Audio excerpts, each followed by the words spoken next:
I love to see the towns passing by and to ride these rails neath God's blue sky.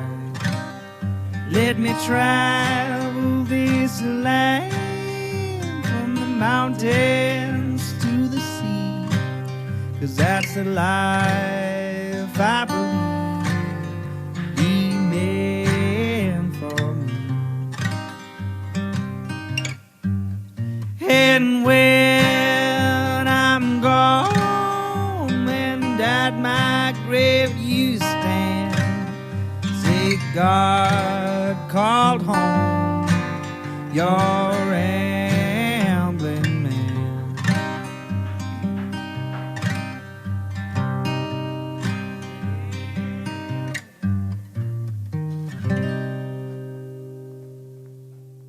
Welcome to Ramblin' Man Podcast, episode number 178. This one's with John Allen, and we talk about art and his path to art. I've seen and known John a little bit on and off around town, very talented artist, and it was a pleasure to have him on. I really appreciate him coming on and speaking with me about art. If you'd like to find out more about John and his work, you can visit his website at johnallenart.com, JohnAllenArt.com. Go there, check out his work.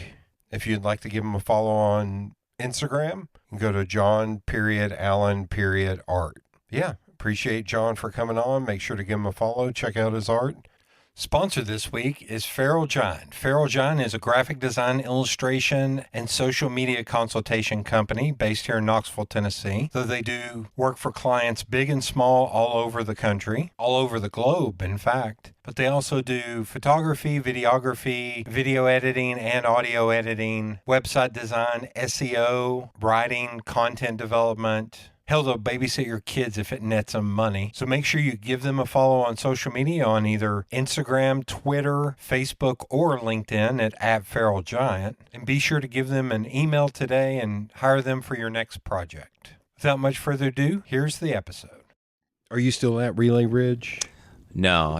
I left there and I ended up being like, oh yeah, I actually do need a studio. I can't have all this art supply hoarding in my house. It's chaos. So then I found a studio again at Broadway Studios and Gallery. Oh, yeah. I see about them a lot, and I've been to a few events there. It's so funny to me because I grew up going to church at Broadway Baptist just up the road.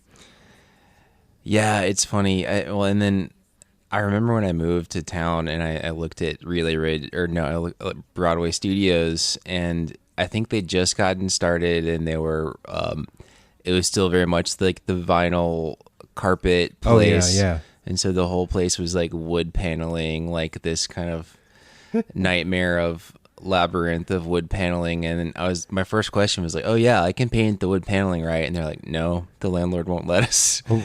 So I think things have changed, and they've gotten, more lax on that, but yeah. I'm trying to remember what that was it may have been like a carpet warehouse type place. And every time I've gone in there, I'm like, yeah, I think my parents may have bought carpet or vinyl flooring from here at some point. Probably. Yeah, I mean, it's wild, the repurposing of spaces like 71 South and that whole Baker Creek is like a giant old church. Like, yeah. Do you know David Harmon? Native Maps? No. There's this guy, Charlie, is a photographer. His photo studio was an old church in 4th and Gill.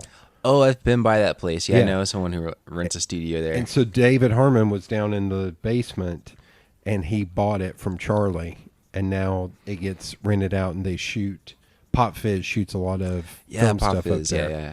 But it's just funny. It's like, there were two churches literally across from one another. Yeah. Right there. And now that one is an art studio and the other one is, I think, empty.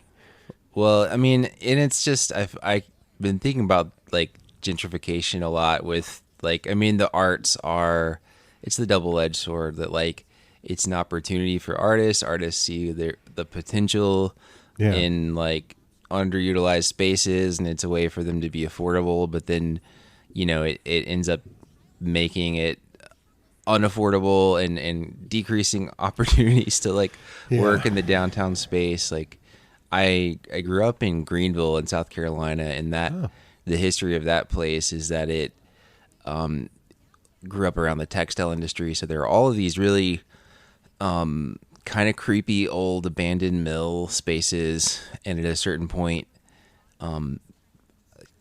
all of them either became artist studios or like high-end residential lofts, and you're seeing that here. I feel like Knoxville's like maybe 15 years behind, but I'm seeing all the stuff that happened when Greenville got redeveloped. So I've only been there once. I've got a friend who lives there.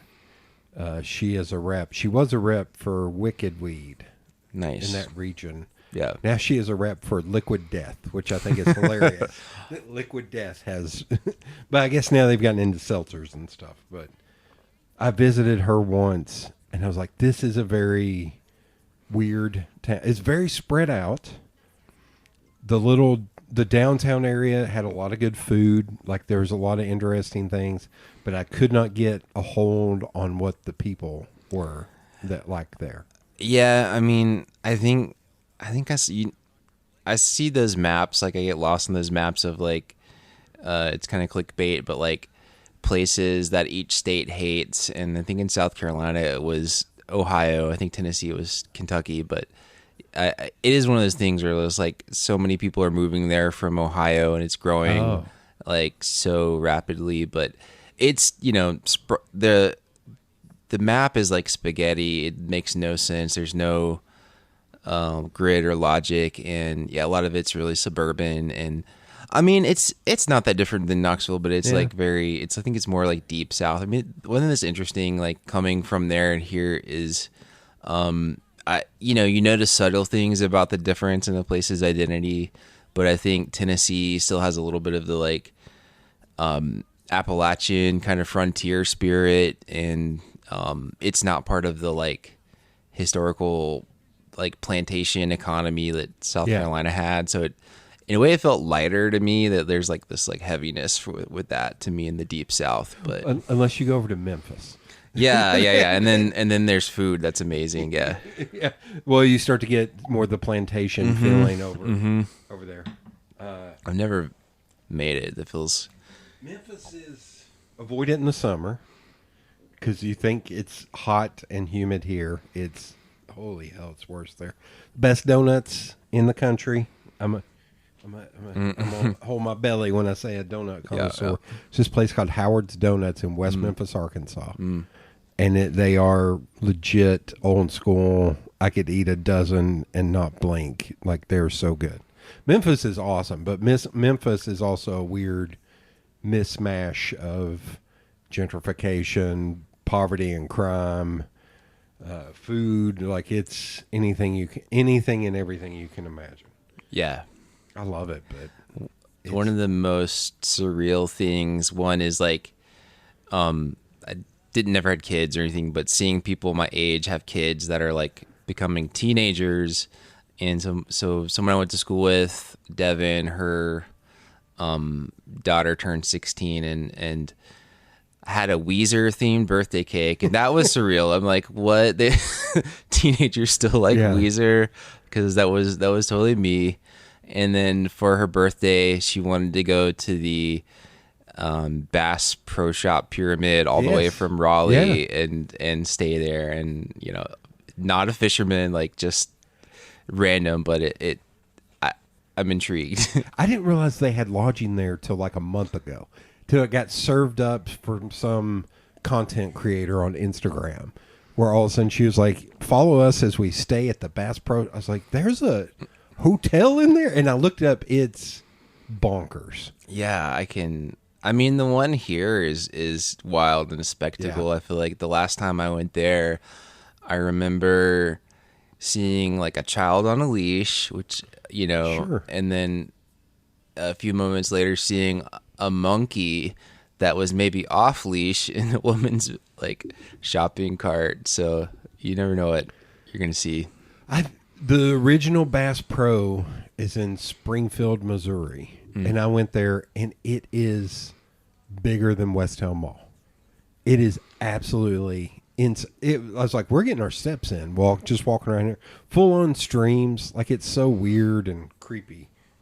But okay, Greenville, South Carolina. Grew up there. What did your folks do for a living? So my dad, I mean, when I was young, he worked for like the city doing like fiber optic, like laying that down, I think, and then ended up changing. I think he, kind of bottomed out after my parents got divorced, and then it ended up reinventing himself, kind of becoming like a professional handyman. And my mom was like a social worker. So nice. Were you always kind of into art as a kid? Yeah, I think like most people that are artists, it's some kind of I don't want to say maladaptation. It's a way to cope, but also like a way to maybe get positive attention when you otherwise like don't know how to do that. Like, as I still say that I'm a really socially awkward person, really like shy, and learned to kind of mask that a lot more than when I was younger. But I think that drawing, that was always how I like got noticed. And I think I remember like getting $20 from an art competition when I was like in first grade, and I was like, so I think that cemented it. But yeah, and I was really lucky that I had like a really great art magnet school program. So it was one of those things that was like a real haven. I could like leave half the day for like 3 years in high school, and I like could go to lunch. It just felt like you were just getting away with just robbery to just have that much freedom. And then I did everything from metalwork to ceramics, but I ended up kind of finding my two biggest artistic interests, the like photography and drawing. I think I did 3 years of both while I was there. In your high school? Yeah. But going back for a second, were you into like comic books or cartoon? Like, what got you into art as a kid?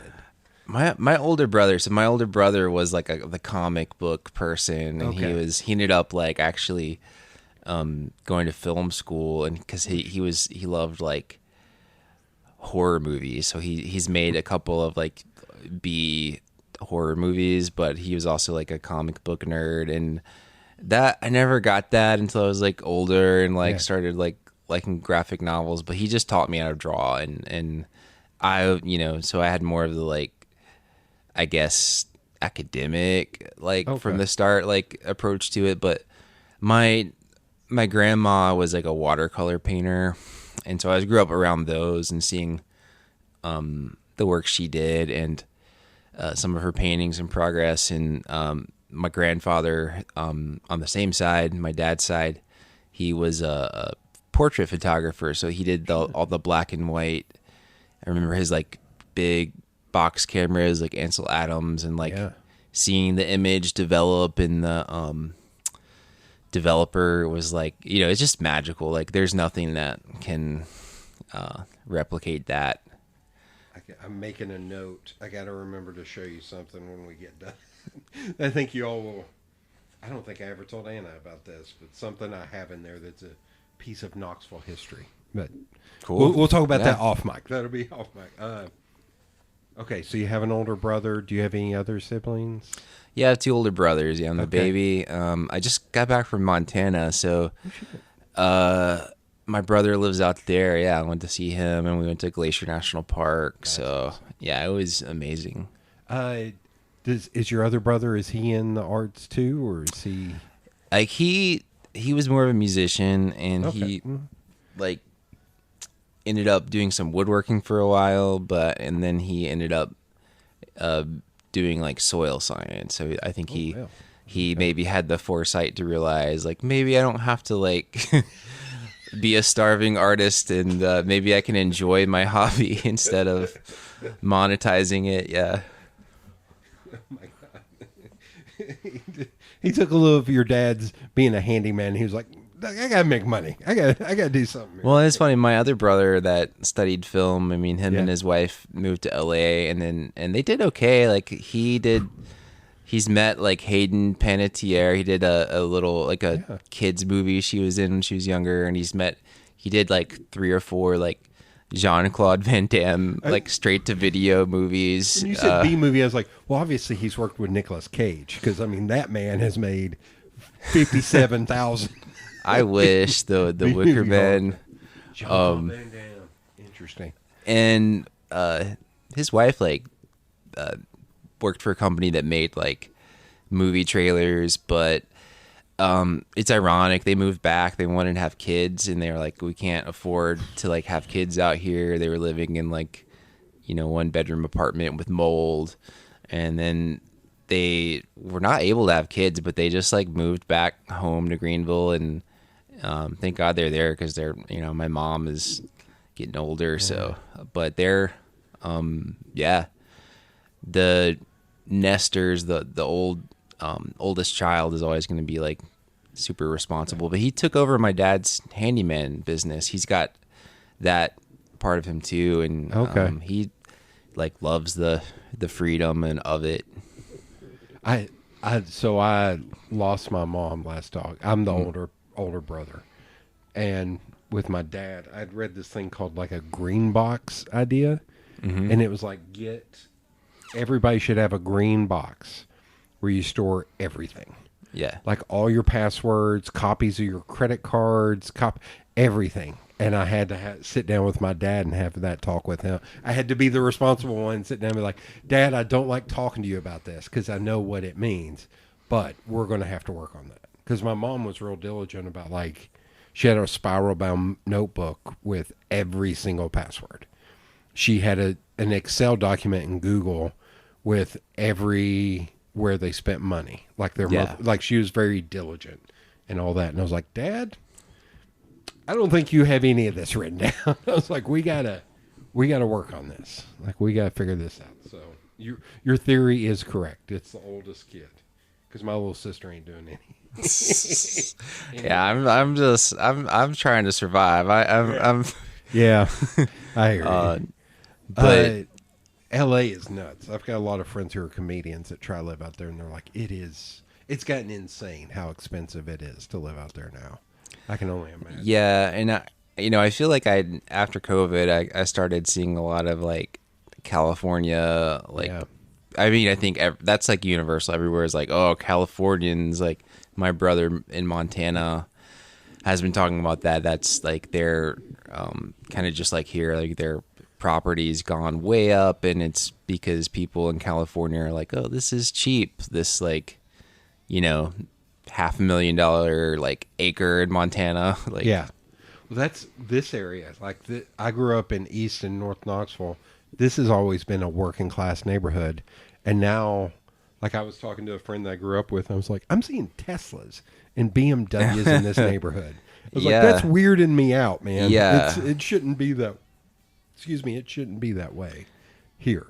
I really wonder what's going to happen with that because it feels like it's unsustainable. Yeah. And I don't know if the bubble's going to burst or if this is just like the new normal we are learning to accept. They all need to move to those condos they're building by the stadium downtown. There you go. That's where they need to move. Stay there. Stay there. Don't come over to my side of town. It reminds me of like SimCity with the Arcos, and I remember reading that was like one approach to like overpopulation was just like hoard all the people in these like Arco arenas that are like massive like housing structures, and then you keep everything around it untouched. We'll institute that for the build it out in West Knoxville. That'd be happy. That'll make me happy.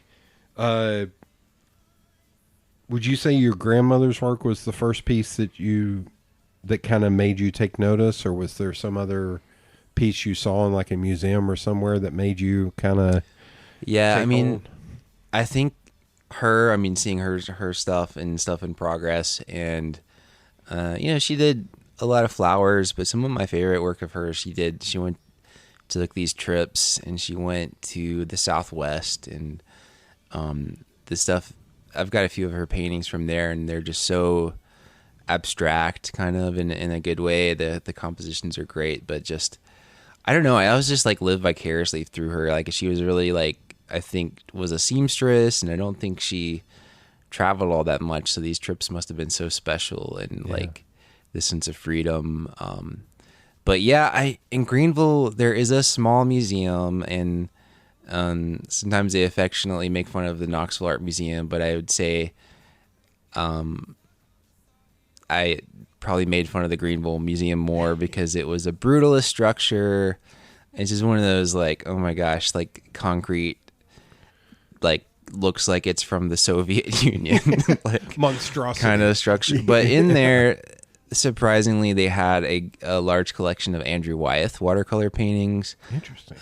And I remember just being awestruck by those. They were so amazing. That's what that book on the bottom right there is Wyeth. I picked that up in San Francisco. Funny story about that. I went to a bookstore in San Francisco. I got that and a bunch, too many other books. Put them all in my check bag because I was like, I can't mail this back. It'll cost me $100. Put it in my check bag. The guy couldn't lift it onto the thing to weigh it. No, he couldn't lift it off. I put it on the thing to weigh, and he was like, this thing's 80 pounds. I was like, uh-huh. And he was like, we're going to charge you for how much weight. I was like, how much? And they were like, it's going to cost you $40. I was like, I think I can do it. This was also back when you didn't pay for check bags. Yeah. But I had to take it off of the thing for him because it was too damn heavy. It still cracks me up. I was like, sorry, man. Sorry. I got a lot of books, man. No, the art books are just so like precious. Like I have one, Vitamin D, which is a survey of drawing, and I've had it forever. And it's just like the spine has come off, and I've taped it like 3 or 4 times, and it's just like, there's some like the second one from the bottom is a book. It's a photography book on opera houses across the world. Interesting. But it's shot from the stage looking out. And it's amazing, but it's also kind of rare, and I'm terrified if anything happens to it because I like it too much. So I almost treat it with kid gloves when I look through it. Okay, so were you able to take art classes in like elementary and middle school, or wasn't until? Yeah, I did regular art classes. I think, we had a really cool like old hippie art teacher in the elementary school. And did you get to do varied stuff even at that young of an age? Yeah, so I remember like I think the memory that sticks out to me, my favorite project from like that age was like the it was like the Winter Olympics were somewhere, and I made like, we were doing paper mache figures, but I did this like skier, and like he had like an American flag shirt, and like I made like wire ski poles and like a mask, and it was just, I think it was fun. Okay. But I also remember like in daycare, I also did like a figure out of like Floam. I don't know if you remember that from Nickelodeon, but I got in trouble because I made it like a nude figure because that's what I'd seen. Oh my God. No, I am older, so mine would have been like Beavis and Butthead or Ren and Stimpy. Oh no, I remember that too. Yeah, Ren and Stimpy. The thing that cracks me up is like kids' cartoon, and yet one of them farted, put a string around it like it was a balloon, and had it fall. And I think he named it. And I was like, and that was a kid's cartoon. Yeah, that show was wild. Yeah, very subversive. So you go to high school, and you were saying like half a day art. So what did the other half of the day look like? I did just regular like English classes, math, and I mean, I think that I is a not the. I definitely look forward to the art half of things. Yeah. I think I was just kind of getting through. I mean, I loved English though, but otherwise, I don't think I. The only thing I remember from my math classes was the really inappropriate teacher that knew martial arts that threw someone over on their back in the middle of class on the floor and the loud thump. But yeah. What's it about? So, sorry, my Algebra 1 and geometry teacher, Mr. Baldwin, he had played linebacker for the Chicago Bears. He was a bodyguard for Reverend Dr. Martin Luther King Jr. Whoa. Big dude. Mm-hmm. I fell asleep in his class. He threw a piece of chalk in my mouth. He, because I played football, he was like, you need to do 100 push-ups a day. If you do 100 push-ups right now, I'll give you a C in this class and you don't have to do any homework. I was like, yes, sir, let's go do this. And I made it to 40 or 50. And that's all, and all he did was stand over me and cuss at me for not being able. What is it about math teachers? Something must be off to love math that much. This teacher too he was like a Cuban refugee, so he would kind of rant about, I think he was of that perspective of fleeing communism. So anything, Democrats were socialist kind of thing, and also he I think ran for political office, and then I also think that he may have ended up being fired for some sex scandal. But I think I heard that I can't vouch for that, but well, we had not to compare, not to try to one up. We had a teacher married with kids, probably in his 40s, write a letter to a junior about how in love with her he was, and all this stuff, and it was just okay, you're gone. You gotta go. You're lucky her dad, also knowing her dad, because she played at the ballpark and I play at the ballpark with score cap. Her dad would have murdered. I can't think about that shit. Okay, you're in high school. I'm taking it back to you. You're in high school. You're doing art. Was your thoughts okay, I want to go to art school or go to college and do art? I mean, I think that's one of the, looking back, you have these things of I don't feel like I regret things, but one of the toughest things that I go back, I wonder what things would have been, was that I, was being encouraged to apply to all these art schools and stuff. And then, remember being called as oh, you're a scholarship finalist for Maryland Institute College of Art. And I was so excited, but my family was you're not going to go. They thought that art school was a scam because they'd heard some stuff. So I ended up just kind of going in state. And I think that was the one thing I wanted most, was to leave South Carolina. Oh, okay. So you end up going in state. Which college did you go to? I went to Clemson. It was also a weird place to be an artist, because it's a tiny school that is totally ruled by football and engineering. And I mean, I think a lot of art programs are like this, but we were in the basement of the architecture building. And but there were a lot of cool things about that. It was great being in a small program, and the printmaking instructor had one of the largest printing presses on the East Coast built, because she worked with the engineering department that was upstairs. And I had a great drawing teacher, and I really discovered that I loved drawing, as well as the book I was talking about, Vitamin D. It was, I think, a pretty new idea at the time that previously I think drawing was a preparatory thing, and there was this new appreciation of drawing as really fresh, and that this directness had some kind of power to it, that you not overworking something to death, but this kind of pure direct expression of an idea is sometimes the most powerful. Okay. So what is your degree in?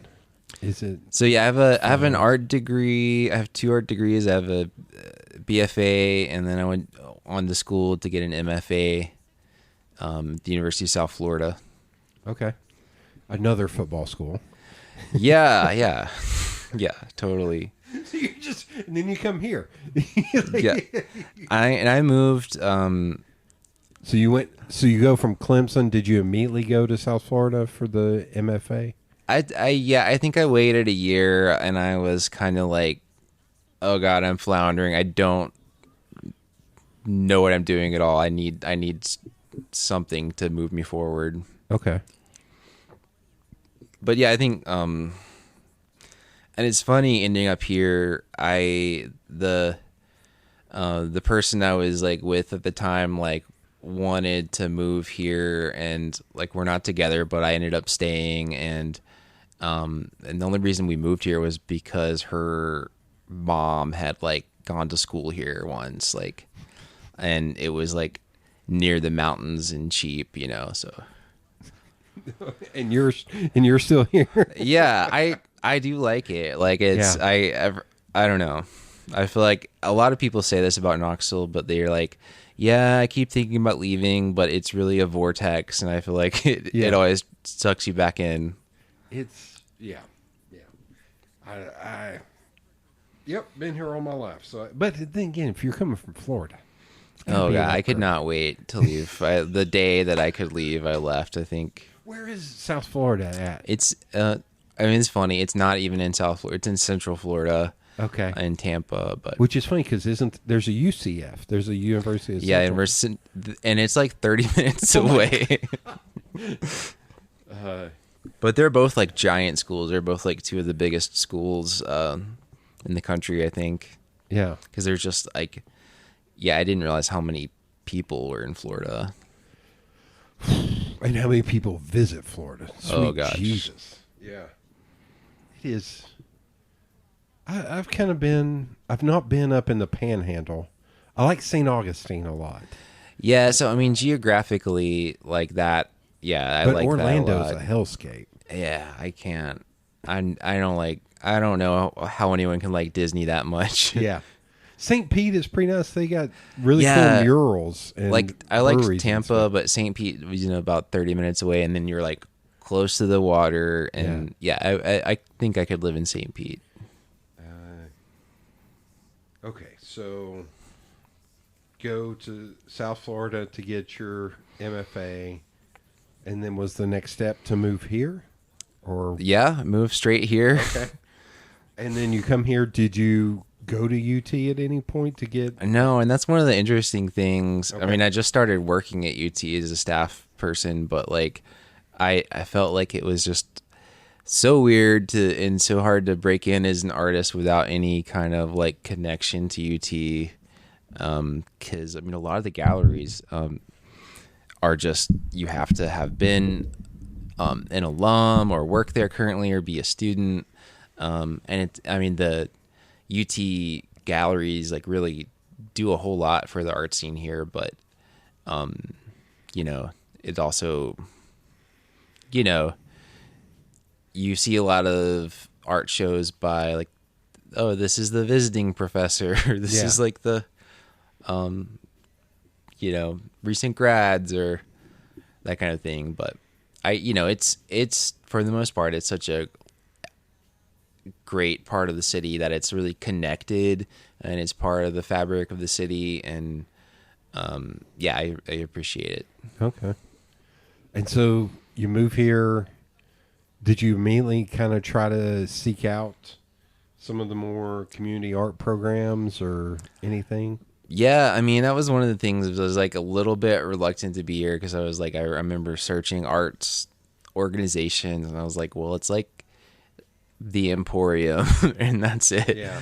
And then I found like A1 Lab Arts. They used to have a gallery on Emory Place. Yeah. And I mean, this is a funny story about gentrification. the person who ended up buying the building was this very wealthy person from Europe, and just kind of capriciously was like, yeah, it was always my dream to own an entire street, and now I do. And, I think, maybe it was a little bit, I think called our group arts and crafts group. Jeez. But I mean, I also appreciate what they're doing too, because it is, a cultural hub now in Knoxville. But yeah, so A1 was really cool. I mean, I think, and we're now just a pop-up organization. So now I'm, 10 years later, I'm like, on the board and vice president at A1. And, but it was this experimental art space, but it was also really accessible. And I really liked that combination. So you can be, it's not like super elitist, but like there's also, you're able to encounter surprising work really. Like I remember there would always be this show, called Wait, that my friend Donna and Emily Bivens from UT, they would collaborate. And it was just like bizarre. Like Emily would do video projections, and then Donna would pretty much, put looked like she had a barn that she was hoarding, her grandmother's entire life possessions in. And, but it was just such a weird thing to encounter. It's so cool. So I think that, but then there's a lot of like, I feel like it's a good and a bad thing with the group, but there's a lot of like older kind of hippie generation people, and we do a lot of like happenings and collaborative things. So I think, in the spirit of like, surrealism, like the Exquisite Corpse, which is where you trade back and forth something and you can't see what the person before you did. So I think that, it's a good way to meet people and build community, but collaboration is also like, you just think of things that are way outside of what you would if you're just stuck in the loops of your own thoughts. Right. There. When you said hippie artists, I immediately thought, oh yeah, a lot of wine, a lot of cheese, a lot of beer. Yeah. I mean, I think any of the community art groups you can, there's you could make fun of, but I so I'm not appreciate. poking fun. I had my first Friday. I bought, I think, like 36 beers, and they were gone in about 20 minutes. Yeah. And I don't think any of my friends who came to the gallery got a beer. I think they were all gone. It was crazy. I remember, commiserating about like, stories of being broke, of just like, there was a couple of first Fridays of just like, I didn't have anything to eat, so I just got my meal by like going around and nibbling on like the vegetable plates and the free beer and stuff. But and it was funny. There was this person, she's kind of like a local character that would always show up to the openings at A1, and every month she was riding like a different bicycle. And just drink the wine, but just a fixture of the city. I'll have to ask you afterwards. I may know who this person is. You probably do, In creating your own art, it's mostly all, from what I saw, physical, right? Do you do any like digital at all? Have you crossed that bridge at all? Yeah, so I've taught for a while. I've taught a lot at Pellissippi State as like a part-time adjunct instructor there, and that's one of the things that like is a sort of a struggle. Like being from this really physical traditional training, I would see students that would come in with like iPads and they're just like playing, and I mean, and that's another thing is like you kind of roll your eyes and you have to fight, like you have to like be the elitist asshole that's like, don't draw anime, don't draw big titty anime girls with the big eyes. But there's something really interesting and experimental about it, and it's the technology, you can kind of fight it and resist it, but ultimately you kind of know that that's, if not the whole future, that's part of the future. So yeah, I actually bought an iPad. I've been playing with it. My fluency in that language is not at all on par with like my handling of like physical media, but I think most advanced thing I've done, I had like a poster commission, and I worked on like my iPad on Procreate, and I sent it back and forth with some photo editing, and like did some graphics in like Canva, and I that was just so fun, like just the like this kind of seamless way of working across these different platforms and using like drawing and photography and design, and I think there's but I feel like I would tend to use it more for like a commercial application, if that makes sense. Yeah. I think I run an illustrators group, and it seems to be leaning more towards the digital, like Procreate, but it's also a lot of younger people. So I think that's why. Yeah, I mean, you probably know the artist David Hockney. He's been around a while, but he's like mostly doing digital art, and people have mixed feelings about it, but it's like he's got to be like in his 70s now, and so it's even he's jumping on that. Let him do his thing. Yeah. I draw mostly in Illustrator with a freaking mouse. Like, I never got into the Wacom tablets or anything like that. I draw. You've got some patience. That with my left hand hovered above the keyboard, because I am older, and so having to hit save. So so my job now, I'm an advisor, mostly advising like art students in at UT, like a lot. Right now we're doing like freshmen.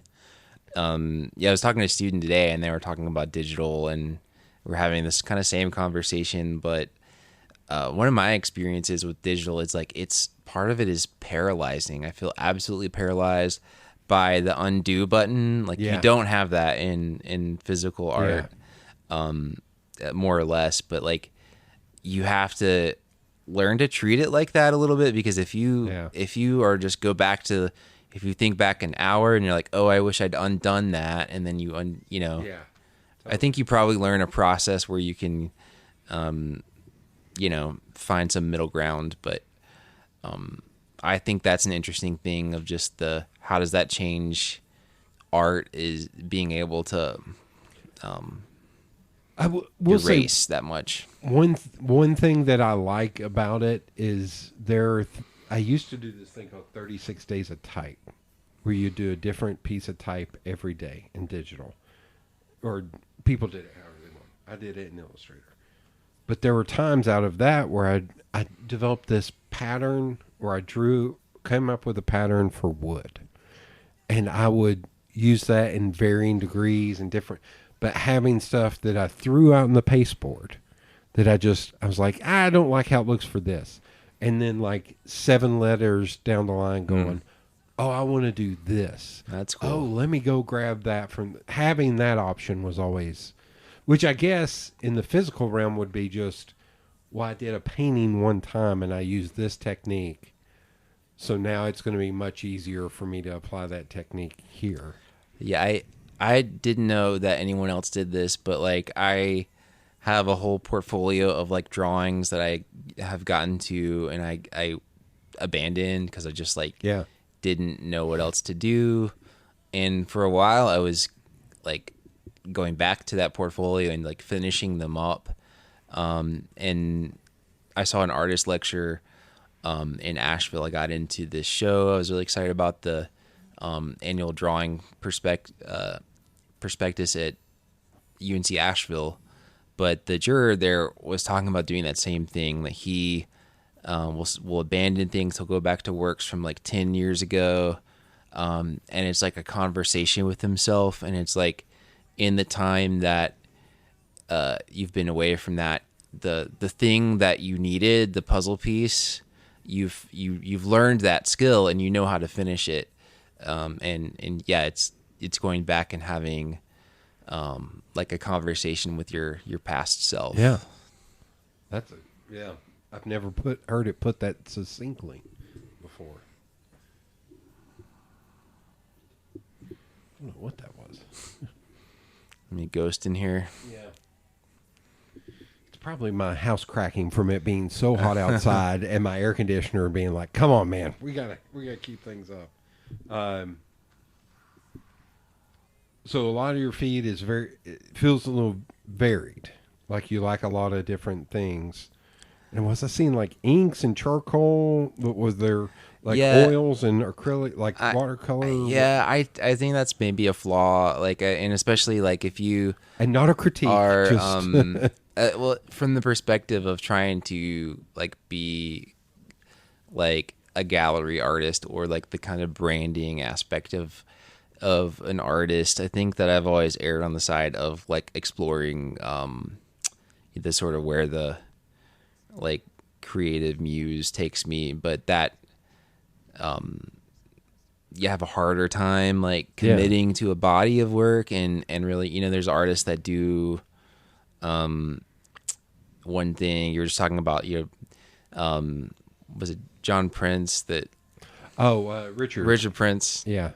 I'm the worst with names, but yeah, like they do that. I'm trying to forget his name. They have their shtick and they stick with it. And I'm always just like, especially, I mean, I'm not like teaching as much as I used to, but I always would be like, I need to learn this so I can teach it. I need to like, you know, I don't actually think that's true. I don't think you have to like be an expert at everything you teach, but I kind of felt like I did. Now that's starting to weird me out. So will the people investigate? Be hearing the ghost? I don't know if it's like my record player or. Yeah, I assumed you might have cats, but they're ghost cats. I think it was just my amp making noise for some reason. Maybe feedback or. Hell if I know. Well, I'll leave that in the podcast. That'll be good for the home listener. The first time you've heard ghosts on the podcast, you're here for a first. I get that. But I also feel like in doing the varied work, you're building up a knowledge base that is good. Yeah, I think like, so on like a social media, like it shows my work pretty much chronologically. Yeah. But I like organizing my work in like shows or on my website because you can then edit it. Like for me, I'm juggling ideas and series and media approaches, and they're not always related. Sometimes you're just like, I am so tired of doing this thing, I'm gonna like jump to photography. And yeah, I find that keeps me working to just have that variation. But in terms of a chronological journey, I can follow it, but I don't know if everyone can follow it. It's fine. It's what feels right in your head. I always believe. Is there one you kind of prefer out of all the variation you've found that you like a lot more? Yeah, I mean, I go back to drawing. I mean, and I think that like even within that restriction, there's so much variety of drawing material, and I think that's where I've been living lately. I don't think I've been doing too much photography. I feel like a lot of the photography I did some bodies of work with like pinhole camera and like using the scanner, and I had my interest is pretty much any way you can make a photograph without a camera or a lens. And then that became, you know, a community project. I was like part of the big camera when we helped found it, and so I loved that part of it, that this was a process that, you know, you needed special knowledge, you needed different equipment, and it lent itself to meeting new people, to being social and going out in the community and teaching kids and other people these processes. But I think that as I've gotten busier, I think my time feels more precious. So I kind of gotten to narrowed my vision to drawing. And even within that, like I love, I'm like, oh, I want to really master charcoal, like value approaches to charcoal, but also like line variation. What can I do a drawing that's mostly about line variety and application of mark and I've recently discovered I really love dry pastels, Okay. but in the past I spent years only doing ink drawings, like just pen and ink, and so I think when I first moved to Knoxville, anyone who'd seen my work was like, oh yeah, that's John, he does like the pen drawings. So I don't know, I don't like to be do one thing forever. Don't want to be limited. Okay, so we've talked about photography a little bit. What got you into photography? Yeah, I mentioned my grandfather like doing that, and he did photo restoration. So even though he was using just like black and white silver gelatin prints, I remember like seeing like these processes that were like way older, like probably tintypes and things like that, dry plate. But and he did hand coloring, so I've played around with hand coloring photos. But yeah, I think that as a 2D artist, that appeals to me. But the composition aspect of photography, I think, and that's something that I share with my brothers, that they all were drawn to photography. I think there's initially I returned to photography in grad school where I think I'd hit a rut where I was like locked into my studio and kind of going crazy from just this doing repetitive, literally just tiny dashes hundreds of thousands of times on a piece of paper and with a pen, and that was all it was. And so I was like, I need to go outside. Like I like to explore. I'm like so but I was in Florida, and it was actually a place that I didn't find very interesting. But I found out that there were some caves in Florida, so I did this like photo project of like photographing caves with like pinhole cameras, because the caves were kind of like a pinhole camera, or a pinhole camera is like a cave, I guess. But, Yeah. And it was bizarre. That was I thought I would pursue like cave exploring when I moved to Tennessee, because it has the most caves of any state. But I remember there's a funny story of like finding out how to get to some of these places, because people are protective. Like you go to some caves and you're just like, who the hell like saw this place? And you was like, what would make this better is if I like spray painted like a peace sign on it, like in neon, and yeah. But yeah, I was having trouble figuring out where any of the caves were. I was seeing them, and I like remember messaging this guy on YouTube, and he was like, yeah, I'll show you where some of the caves were. And so it was this bizarre person who like, he lived in like a trailer on the edge of the state forest, and he was just obsessed with caving. It was his thing, and his license plate said caver to the core. And but it was interesting. His dream was to find a new cave no one had found, and he would walk, like ridge walk, and look for caves. But, and he was an interesting person. He was talking about like recovering from throat cancer, and he said he thought it was because of inhaling a popcorn kernel, but the whole time he was like chain smoking. And I'm like, yeah, it's totally a popcorn kernel. Yep. And I mean, but it was one of those things of this like Darwin Awards. I did some stupid things. He was like, yeah, like don't hit your head. This is like a sand cave, so there's no like rocks holding it up. So if you hit your head, like could bury us alive. But I think I love like physically exploring, and the slight aspect of risk is fun to me. I'm scared to ask this, but have you ever seen the movie The Descent? Yeah. Yeah. That's all I'm thinking of this. I feel like once a month my TikTok feed will show me the person who is like in the room in the cave, and they were trapped in this place where they couldn't turn around, and they just like starved to death. Well, I saw that movie, I think when it came out. I'm not a horror movie person, but damn, that movie is. Yeah. No, there's certain movies you're like Final Destination, like every time you're on the road, like, Oh yeah. what in the Final Destination is in front of me? And then Arachnophobia, like that, you know. I feel the creepiest one. I think the creepiest film I've ever seen. This is a sidebar that I've ever seen. You may ask your brother if he's seen. I'm sure he has. That never gets talked about is this film called Session 9. Session 9. I don't know that. It's early 2000s. Uh-huh. It's all shot in the daytime. It's these guys. I don't know. Do you know who David Carradine is? Yeah. He was on CSI Miami. He's in it. Josh Lucas, who's been in a ton of shit. Peter Mullen, who's this Scottish-Irish actor. I think he's an Irish. Oh, God. Peter Mullen, don't find me and kneecap me for not knowing which. But it's these guys, and they're cleaning asbestos out of an old mental health facility. And they are slow.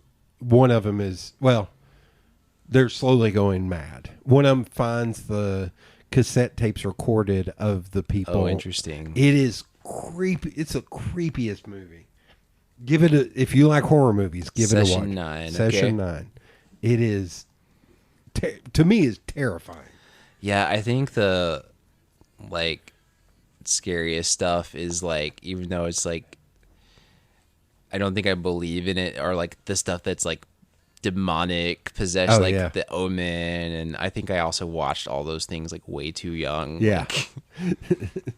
I do have a weird connection beyond my brother to horror movies. My uncle, my aunt's like husband, his brother was like a director and a producer for some horror movies. He did like The Dentist and The Reanimator, which is a cult classic, and then one of my cousins. What's his name? Because I was going to say The Reanimator was done by Brian Usna is his name. Okay, I thought Reanimator was done by somebody big, like some Italian director. Maybe I'm thinking of another film. And then my cousin, it's funny, it was in one of the Children of the Corn movies as like one of the children. Oh my god. Oh god, no. All right, we're going to go backward. You mentioned doing metalwork and ceramics. So has there been any thought, or have you gotten into any 3D art in these more recent years? Yeah, I mean, so when I was like a student and I was like more exploratory, I had this like interest in glass art, and so my school had like a workshop fund, so I went to this place called Pinland and took a glass casting class, and so that was really, and the instructor was great. He like could like wax poetic about casting. He just like pick up like a styrofoam cup and you'd be like, this is, you see this parting seams, this was cast, and everything was cast, you know. But and the way he thought about the media, like it was like a choreography, which I think, you know, is part of like a glass studio. It's like a cooperative thing, and you have to orchestrate not only yourself, but like sometimes a dozen other people.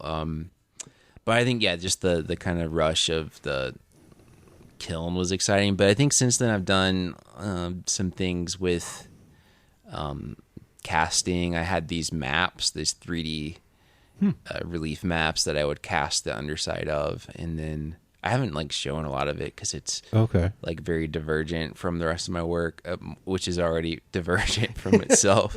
But and then I was doing these drawings with kind of this using this allegory kind of character of like a paper wasp nest headed person. I was supposed to kind of embody our relationship to nature, but I decided to like make a sculpture of that. And that's something, an idea of I've done the head part of it, but I would love to maybe do the full body or do different. I've had the idea of casting a paper wasp nest, which would be fun because you could burn it out, like, because it's flammable. Yeah. I'm seeing a lot of stuff now where it feels like people are doing something around another object and then burning that top object off of. Does that make sense? It's almost like you have a glass and you put this. It almost looks like a cotton candy type material, and then it burns off. And that seems to be popping in my feed a lot more here recently. I've seen some with what looks like paper, but it almost doesn't look like paper at the same. It almost looks like pencil shavings. You know, when you when you sharpen a pencil and you have like, it's very weird. Like, so I wonder if I don't know. That's the first time I've heard you can burn it off, and I was like, wait, that's been popping up in my feed, man. Like, another thing that I've with burning that I've wanted to try is there's this thing called, and it's kind of, I haven't done a lot of intermixing of like photography and drawing. I've always kept those two separate. Yeah. In part because I don't know, I have some kind of like concern about the material quality marrying. I don't want it to be like I just drew on top of a photograph. I want it to be like somehow more interwoven. okay. But there is a process called cliché vert, which is you would like burn. It was a printmaking process more or less, but you would burn like cover a piece of glass in soot, and then you would etch away the drawing, and then you would do like a photo exposure. So I've thought about like combining that with like photo negatives, and I mean there's just all sorts of like play. I think I could just play with stuff like that endlessly. We kind of touched on like community arts and community arts programs. Like, what do you feel about like is the power of those programs? Is it kind of the exploring and getting to do things you wouldn't normally do? Yeah, I mean, for me, I think it's an exchange of knowledge. So you meet other people, you can share what you've learned, and other people can share. And there's the power of the collective of exchanging ideas of generation, or like completing projects that are way larger than what you could do on your own. But also it's, I think, one thing that I struggle with, and I probably should not, but I do, is the feeling that art is sort of indulgent. And remember one of my professors was like, yeah, at best artists are interior decorators for the ultra wealthy. And like that's kind of accurate. Like if you're lucky, you're an interior decorator for the ultra wealthy, or you're some way for people to kind of like embezzle money or something. They're laundering money. I think that's art has become a way of doing that. But I think, for me, I go back to like my origin story about like struggling to cope. And I think that like the community part, like of offering that as a resource is through art is really helps me justify continuing to do this thing that feels very selfish and indulgent. But I mean, on the other hand, I think art is like a very instinctive part of humanity. I think like humans are really, I've seen a couple of other small examples of like other animals that like do creative things that don't have a purpose, but it's a very like human thing. And I feel like we draw, like as children we grew up drawing, and so it's, I think, pretty natural. But it's not me, it's like it's not indulgent, it's vital. It's I have brought this up too many times on here, and I'm going to mention a name, and feel free to, I'm going to mention two names. Feel free to roll your eyes at me when I say this. This is back before he went batshit and started injecting himself with horse tranquilizer or whatever the hell it was, where Rogan had Andrew Yang on and talked about UBI. And he was like, the best potter in the world could not know it. The person who's most attuned and natural gifts and just has a brain for it could not know it because they're a kid growing up somewhere where they can't afford to be, they got to Yeah. work.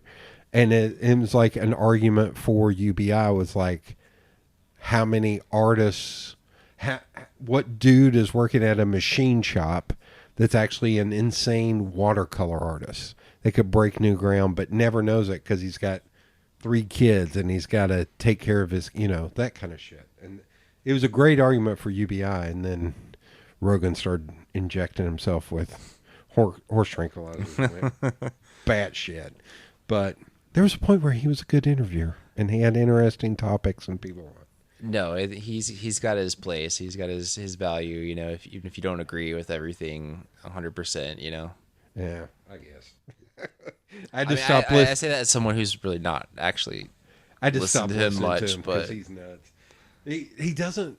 What I've learned about what finally took me off of him was he does not like pushback. Anybody who pushed back on him, it was immediately.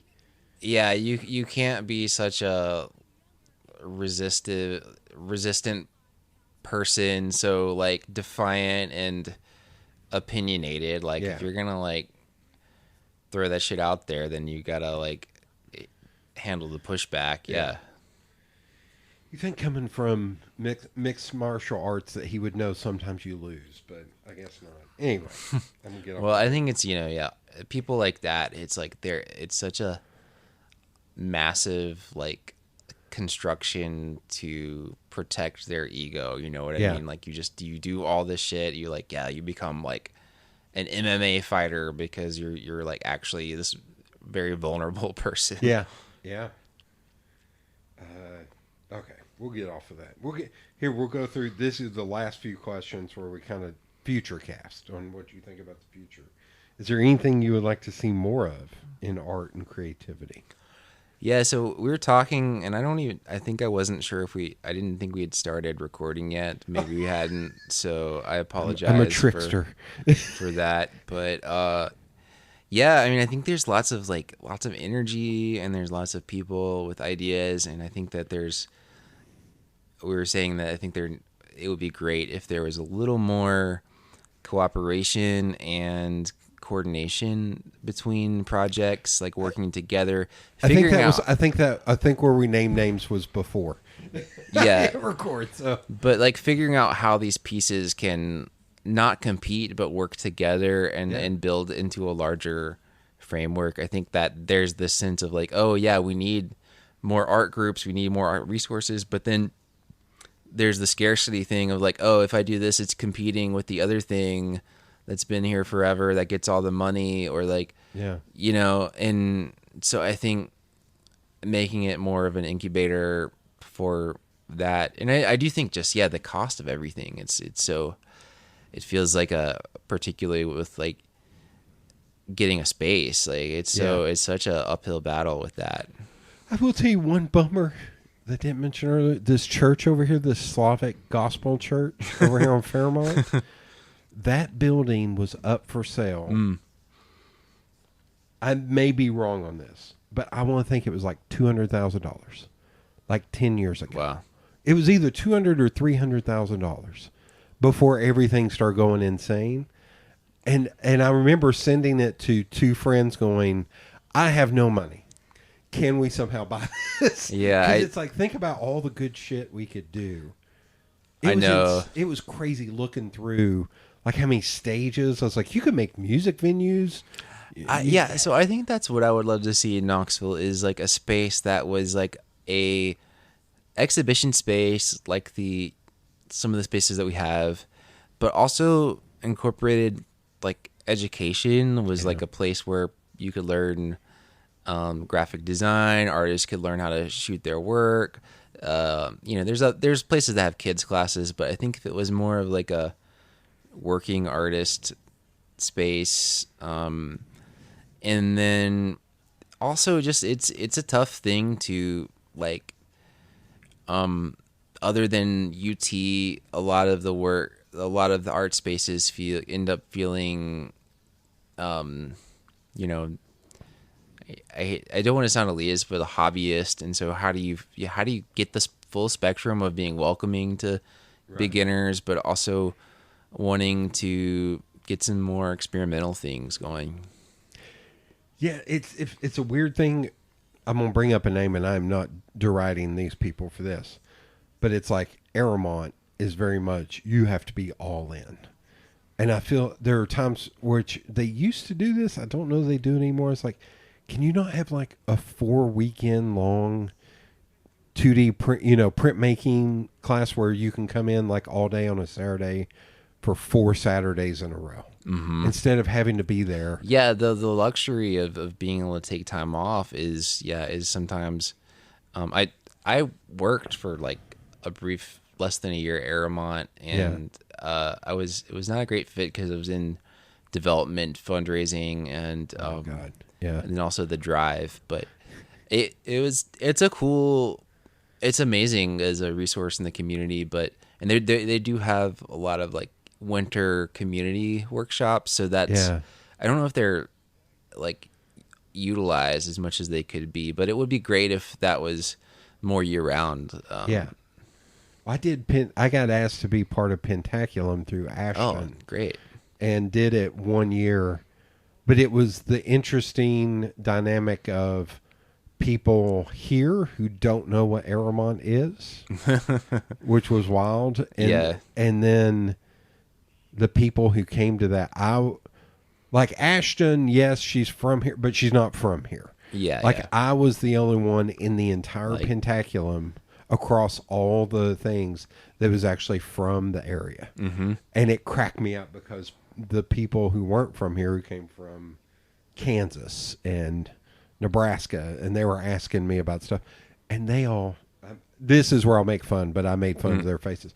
Like, can we go drink moonshine? It's like, that's when I can't hear my accent, but that's when it's like, that shit ain't moonshine. Let me tell you. There's a guy up in the holler. That's moonshine. That shit is vodka, is what it is. And I ended up having to carry one of the women back for moonshine. I know. And she was just like, I can't believe you're doing so well. I was like, this shit's like water to me, man. Come on.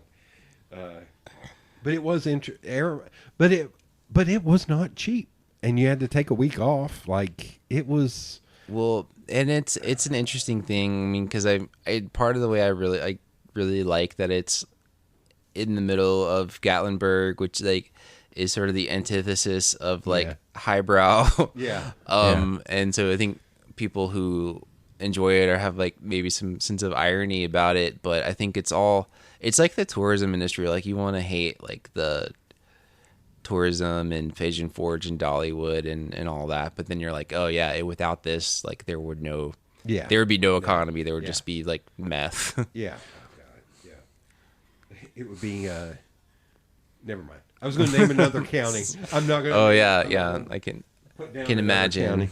I will say, so do you know Kevin Smith? Yeah. So he just came to town. He was like, I love going to Pigeon Forge because it's like the boardwalk in New Jersey. I love riding the go-karts and shit. And it was hard for me not to go, I'll ride the go-karts with you. Yeah. I was talking to someone too. They were like there's the craft trail, which is I always thought was like an underappreciated thing. Yeah. But like one of the potters was this old like hippie, and we were talking about that, and he's like, honestly, like we're on the edge of town, so we're not in the middle of the traffic, and like having kids, like being able to just go and ride go-karts is kind of amazing. Yeah. Oh, there was a CBS, I think it's CBS Sunday Morning. It was some dude who's in his 60s, I think, 50s. And his family had vacation in Gatlinburg in like the 70s. Like, and he passed by Hillbilly Golf, and his parents wouldn't take him to Hillbilly Golf. So this entire story was he came down and he did Hillbilly Golf. And then his kids, maybe he wasn't in his 60s, maybe he's in his 50s. But he was just like, his kids were like, at the end, it was like, okay, Dad, can we go hillbilly golf? And he was like, in 40 years, I had to wait 40 years to go hillbilly golf. It's like he had to stop down and be able to go play arcade games for an afternoon. That's great. If they weren't so expensive. I don't know if it's true, but like one of my like best childhood memories was like going with my grandparents to we went to Dollywood, and my grandma was humming Dolly Parton the whole way. Yeah. But we also went to like the place in Maggie Valley, Ghost Town in the Oh, Sky. yeah. And I think I read that Dolly Parton might have bought that, but I don't know if it's true, but I would love that.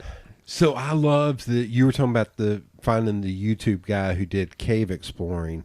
I love the people who go to like abandoned malls. Mm-hmm. And somebody went to Maggie Valley and they were like, there is like hardcore security Really? on trying to get up to it.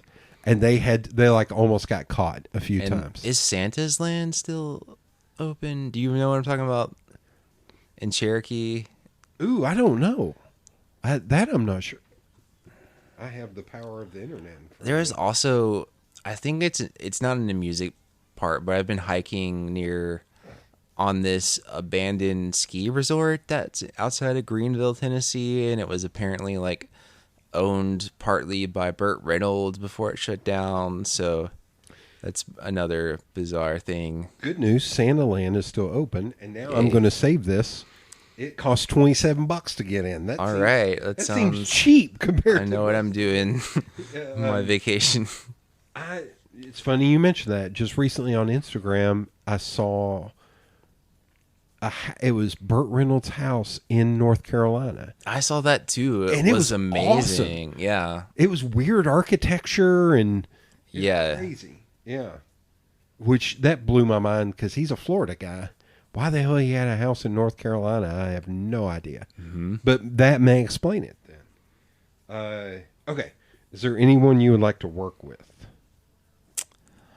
Oh, I don't know. Let me think.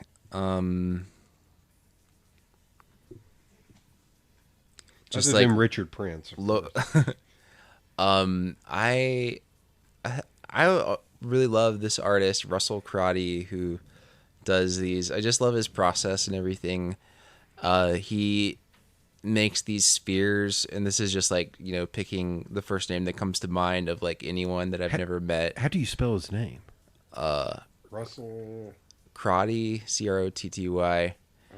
But I would love to talk to him about what he does. He makes like paper spheres that are like 3D and suspended, and then he looks through a telescope and makes like a panorama of the night sky on these. Cool. And like by this painstaking like pen work.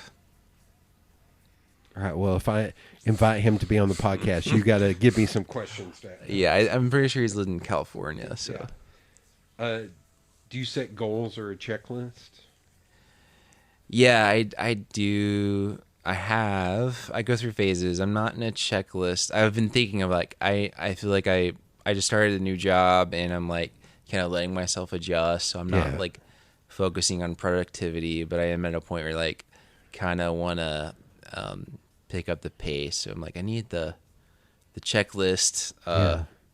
Again, the training wheels. Do you know what you'd like to do in the next 10 years? No. Okay, that's fair. I have no idea. There's one thing right there. I want to do a gallery. I have an idea for a show that skateboard right there, and I'm sure all of the listeners are tired of hearing me talk about that damn thing for like 4 years. But I think for me, I work hard. Oh, I've seen the skateboards. Yeah, so you're organizing the... Nope. Okay. Not me. What's funny is, and I'll make fun of them for this, may have gotten that idea from me. On one of my podcasts, I mentioned wanting to do this, and then I know the two of the guys involved, and all of a sudden there was a skateboard one. I was like, oh, may have gotten that from the podcast, which is totally fine. Mine is not all skateboards. Yeah. My idea, the rundown of the idea is I have a pattern that I want to paint on 15 to 20 different pieces. Like a mirror, a skateboard, a sphere, like just pulling that from that dude, like, and do 15 to 20, which with different patterns, different and that would be it. And that's the idea. And I know it makes no sense because it's fucking weird. Yeah. But it's what's in my head, and I need to get it out. And I've been talking like, about it for like 4 You've years. probably seen like the Infinity Rooms, like Yayao Kusama. Just she has this obsession with polka dots and wants to make everything polka dots. And So I went to this Wonder Museum. This was unintentional. It was the shirt that was on the top of the clean pile in Boston, which was one of those fully immersive art experiences. Like you walk and it interacts with the LED lights. And then there was one room that was a mirror room that had all these balls, either like dangling or sitting. yeah, And it, like, you could only be in there for a minute. You had to wear booties on your shoe. Like, it was crazy. It was very interesting. but it's interesting. I saw this. There's a documentary about Kusama on Netflix. It's interesting, but she says that. And yeah, I was just thinking, like mentioning some of my ideas I haven't done yet. I was like, oh, I should hold that close. I shouldn't. Yeah. But Andy Warhol ripped her off. Apparently, like she did something where she made her own wallpaper, and he copied that idea with the cows. And then Klaus Oldenburg, and I don't know how, and it's hard to say like. Do you rip someone off because ideas are somewhere like, oh, like everyone's exchanging and influencing, and you pick up an aspect and you kind of make it your own and run with it. But it felt, especially as her work was like underappreciated. Like she's like an elderly person now before she's like getting famous, but like she did all these soft sculpture things, and Klaus Oldenburg. Soon after her exhibit starts making that his whole body of work, making these giant fabric hamburgers and stuff. So, Yeah. yeah, I don't know. I think I've heard people say, great artists, good artists borrow and great artists steal, Yeah. but I don't know if I agree. Well, it's the weird thing of like, what is the guy's name? Mr. Doodle? Do you know him? He takes like marker pens that are like big, and he does, the solid, just black and white, like drawings, but they're all like stick figures and stuff. And there's this other artist, Timothy something like that. And a lot of people tag Timothy every time a Mr. Doodle because he kind of blew up. Yeah. And I'm looking at both of them going, you're both ripping off Keith Haring. Like, what the fuck are you talking about? Like, Well, and I do think sometimes there's just like the zeitgeist of like ideas that are out there. Like I've definitely had some ideas for photo projects, and they're like require learning a process that I don't know, and then there you go. in the meantime, oh yeah. Look how immediate that was. Oh yeah. But in the meantime, like I've seen someone else actually do it, the whole idea. So, Yeah. Timothy Goodman. That's his name. He has been getting accused of ripping off Mr. Doodle, but he came before Mr. Doodle. It's so weird. It's like, but you're both ripping off Keith Haring. So, and I'm sure maybe even Keith Haring found it from somebody. Who knows? You never know. yeah, I think Keith Haring was, just picking up influences from not like necessarily high art sources, So Like street art Yeah. stuff. Yeah. Good Lord. Okay. We won't go down that rabbit hole. Is there a museum or magazine where you'd like to see your artwork displayed or published? I That think Greenville Art Museum? I was excited. I got into the one of my goals was to get into the drawing prospectus in Asheville, so I did that. Okay. And then I think there's a drawing focused gallery in Cincinnati I'd like to be in called Manifest. Okay. But so far I'm just giving them my entry money and with no outcome. But that's part of the artist thing. It's like gambling. You're like, yeah, sure, apply to stuff, but then you're like, These $40 applications are Yeah, hurting. piling up. So I'd love that. I mean, I think, you know, I would love to be, God, I don't know. I mean, and I think maybe the Hunter. I love the Hunter Museum in Chattanooga. It's such a like a jewel for this area. That would be amazing. But like one of my favorite artists is Birchfield, who's this like kind of weird, almost visionary folk artist, but also kind of in between that and being like a contemporary fine artist. And he did watercolors, and it was like that is not like the most highbrow thing, but they're very like weird and psychedelic, and way before that, you know, the 60s or anything. But yeah, his work, they had a huge painting of his. I've just found some really awe-inspiring work there, so that would be great to find myself there too. And I feel like the Hunter Museum is interesting too, because it's like the whole building is a architecture lesson, you know, between the different phases of construction. I think I've heard this Charles Birchfield, and that art is crazy. They do you like Wayne White? Did you go I actually saw the show there. Yeah, I love the Wayne-orama? Yeah. I went to that. We were down there. There was a beer festival held in the aquarium, which I love that aquarium. That aquarium's a great aquarium. And a group of us went, and we were all checking out on Sunday. I was like, hey, I'm going to go check out Wayne-orama. Anybody want to go with me? Crickets. All I saw was streak of rubber, cloud of 30 weight, heading out the driveway of that Airbnb. And I just went by myself. I went to the Wayne-orama thing on its own.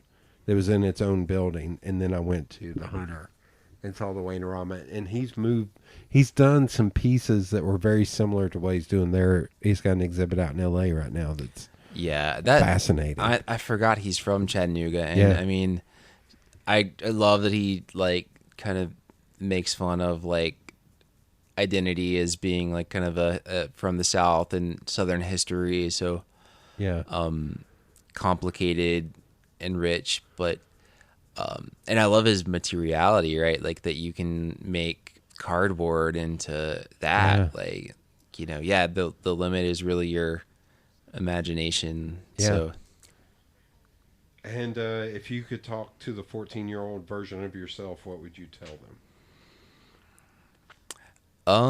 I think that I would say to be bolder, to not be, not be held back by fear. I think that's like probably everyone. Yeah. It's part of the struggle of their life, but I think that, there was part of me at that age that was just totally fearless, and I think I let some of the people around me like kind of make me a lot more cautious. So I think that I wish I was still like just totally that fearless. Okay, that's good. I think you may be the first to say that, so that's good to hear. And thank you for being on. Thank you.